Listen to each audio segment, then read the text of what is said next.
Pamilya muna bago ang lahat.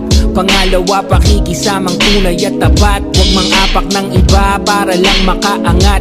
Magpursiging Check guys, this is your boy Antipathic once again. Ano to, ambush interview to.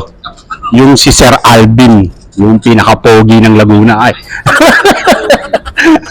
So guys, tatanungin natin siya. Sir, may tanong ako sa iyo. Ano na naman yun? Ilang taon na kayo ng asawa mo?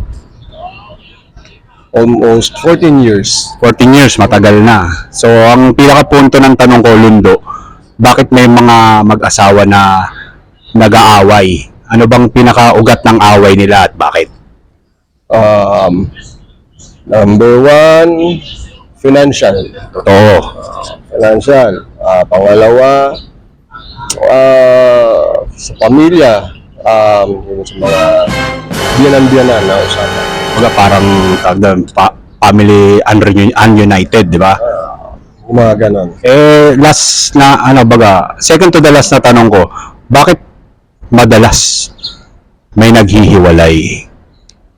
Ano kaya yung pinaka main na dahilan besides dun sa pambabae o panlalalaki ng isang Kasama na yon. Laging yun ang nagiging punto ron eh. Yung panbababae o panlalalaki ng isa't isa sa kanila. di ba in the first place, nabawa, kinasal, pinakasalan, bakit kinakailangan pang humantong sa gano'n kung kaya naman daanin sa usapan? Ano lang, idea lang, realistically. May mga, ano naman, pagka kinasal ka na, kala mo tali ka. Yung, yung iba, feeling nila parang hindi sila pahanda na magpakasal. Hindi pahanda. Tapos, kumbaga parang may mga hinahanap pa sila. So, meaning, hindi pa nila nakita yung sarili nila dun sa taong pinakasalan nila. Nakita nila pero may mga hinahanap pa. Teka, may ba tayo? Ikaw ba'y kinasal na? Oo, kasal ako. So, almost ilang years na kayong kinasal? 14. Anong experience ng 14 years na kasal? Based on dun sa jowa-jowa lang or single?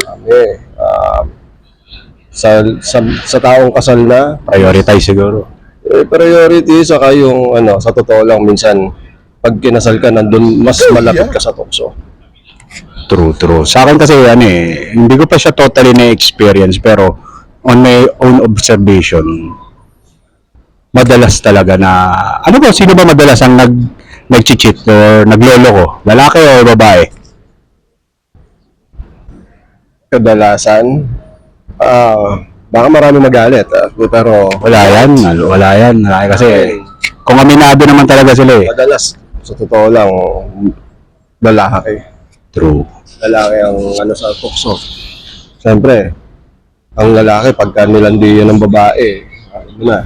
talaga May mga, Sabi ka rin, andyan na yung palay, di ba patutukay? oo. Ikaw ba, na-experience mo na ba magloko? Sa loob ng kasal ko, Siyempre, sa asawa mo. asawa ko, well, masasabi kong may muntik na. Muntik na talaga. Nandun na yun, nakapagsalita na ako na handa akong iwanan pamilya ko para sa'yo. Pero bigla akong nakunod eh. Biglang ka. Mabuti naman yung babae. Sabi niya, huwag mong gagawin yun. Hindi na tayo magkikita pag ganun ginawa mo. So, lastly, ano yung gusto mong sabihin dun sa couple or mag-asawa ngayon on the first place? Healthy relationship lang.